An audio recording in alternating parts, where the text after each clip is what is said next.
Ha ricevuto la Croce al Merito della Repubblica Italiana per il suo gesto di grande generosità.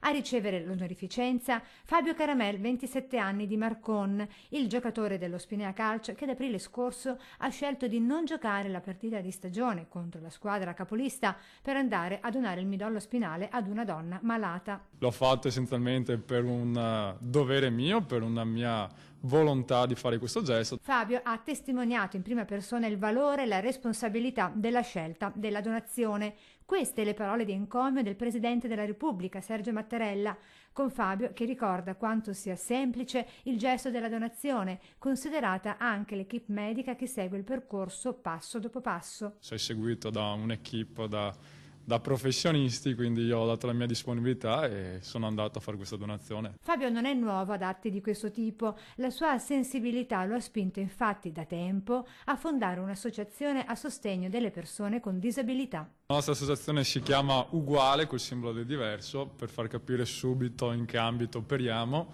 Noi operiamo nell'ambito della beneficenza, sosteniamo associazioni che operano con ragazzi disabili, facciamo eventi, manifestazioni per raccogliere fondi e aiutare queste realtà.